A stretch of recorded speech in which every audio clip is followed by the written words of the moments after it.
1828 کی بات ہے کہ ایک 19 سالہ دیہاتی ملازم امریکی تجارتی شہر نیو اورلینز پہنچا۔ اتنا بڑا شہر اس نے زندگی میں پہلی بار دیکھا تھا۔ شہر دیکھ وہ بہت متاثر ہو رہا تھا کہ اس کی آنکھوں سے ایک منظر ٹکرایا۔ اس نے دیکھا کہ شہر کی مارکیٹ میں انسانوں کی خرید و فروخت ہو رہی ہے اور زنجیروں میں بندھے ان بے بس انسانوں کو بحری جہازوں سے اتارا اور چڑھایا جا رہا ہے۔ ستم یہ کہ سارے غلام سیاہ فام تھے۔ سفید رنگ نے امریکہ میں کالے رنگ کو غلام بنا رکھا تھا۔ یہ منظر دیکھ وہ دیہاتی نوجوان اپنے ساتھی سے بولا کہ اگر مجھے موقع ملا تو میں ہر قیمت پر یہ دھندا بند کروا دوں گا۔ یہ 18 سالہ نوجوان ابراہم لنکن تھا اور یہ سیریز ہے سیاہ فام امریکیوں کی غلامی سے آزادی تک کے سفر اور اس کے لیے ابراہم لنکن کی جدوجہد کی۔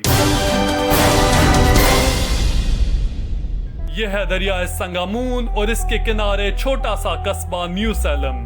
ابراہم لنکن بچپن ہی سے نہ تو کچھ خاص تعلیم حاصل کر پایا تھا اور دیکھنے میں بھی وہ کوئی ہیرو یا خوبرو انسان نہیں تھا۔ اس کی شخصیت میں اگر کوئی چیز کا داور تھی تو وہ اس کا قد ہی تھا۔ 6 فٹ 4 انچ کا ابراہم لنکن جس اسٹور پر کام کرتا تھا اسے گھاٹے میں چلنے کے باعث بند کر دیا گیا۔ اب ابراہم لنکن بے روزگار مگر نیو سیلم میں اپنی ایمانداری کی وجہ سے مشہور ہو چکا تھا۔ اسی باعث لنکن نے 1832 کے ریاستی الیکشن میں حصہ لینے کا فیصلہ کیا مگر اس بار بھی لنکن زندگی میں ناکام ہی رہا۔ 1835 کا سال لنکن کے لیے تباہ کن ثابت ہوا۔ این نامی لڑکی سے وہ اسٹور پر ملا تھا اور اسے چاہنے لگا تھا مگر ٹائیفائیڈ کی وبا پھیلنے سے این کی موت ہو گئی اور اب لنکن نیو سیلم چھوڑ سپرنگ فیلڈ آ گیا۔ یہاں تو لنکن کی دنیا ہی بدل گئی۔ وہ وکالت کر کے اچھے پیسے کمانے لگا تھا اور اس کے ساتھ ایک بہت بڑے رئیس خاندان کی لڑکی میری ٹوٹ سے اس کی محبت کی شادی بھی ہو گئی۔ اب وہ ریاستی الیکشن بھی جیت چکا تھا مگر اس سب میں اب کشش کچھ ختم سی ہو رہی تھی کیونکہ اس کے ذہن میں ابھی بھی غلاموں کو زنجیروں میں جکڑے ہوئے دیکھنے کا منظر نقش تھا مگر اس کی پارٹی اس جیسے خیالات نہ رکھتی تھی۔ وہ سیاست سے الگ ہونے ہی والا تھا کہ امریکہ میں ایک نئی بحث چھڑ گئی کہ سیاہ فاموں کی غلامی ختم کی جائے یا نہیں۔ اب امریکہ 2 واضح حصوں میں تقسیم ہو چکا تھا۔ ایک طرف اس کی جنوبی ریاستیں تھیں جن کی اکانومی کا انحصار ایگریکلچر پر تھا مگر مسئلہ یہ تھا کہ ان ریاستوں کے لوگ کھیتی باڑی کے لیے ملازم نہیں بلکہ سیاہ فام غلام رکھتے تھے۔ ان غلاموں کے کوئی حقوق نہ تھے اور وہ انہیں بہت سستے پڑتے تھے، اس لیے جنوبی ریاستیں غلاموں کی آزادی کے خلاف تھیں۔ دوسری طرف شمالی ریاستوں میں صنعتی انقلاب آ چکا تھا جس سے ایک مڈل کلاس جنم لے رہی تھی۔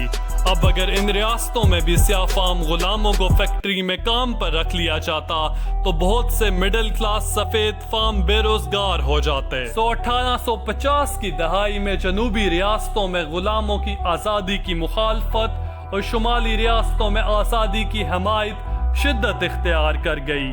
اب لنکن وکالت چھوڑ کھل کر غلامی کی مخالفت میں جگہ جگہ تقریریں کرنے لگا تھا۔ انہی دنوں غلاموں کی مخالف سیاستدانوں نے ریپبلکن پارٹی تشکیل دے دی۔ لنکن بھی اسی پارٹی میں شامل ہو گیا۔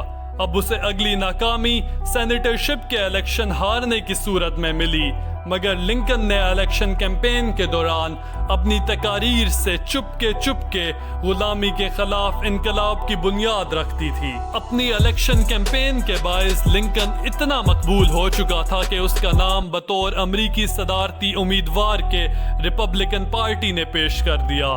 لنکن کی نامزدگی الیکشن جیتنے جیسا ہی تھی کہ اس کے مقابلے میں ڈیموکریٹس کوئی متفقہ امیدوار نہ دے سکے اور 2 امیدوار ایک ہی پارٹی سے اس کے سامنے کھڑے ہو گئے۔ 6 نومبر 1860 کو جب ووٹنگ ہوئی تو جنوبی ریاستوں میں لنکن کا نام تک نہ تھا مگر ڈیموکریٹس میں تقسیم کے باعث وہ الیکشن جیت گیا۔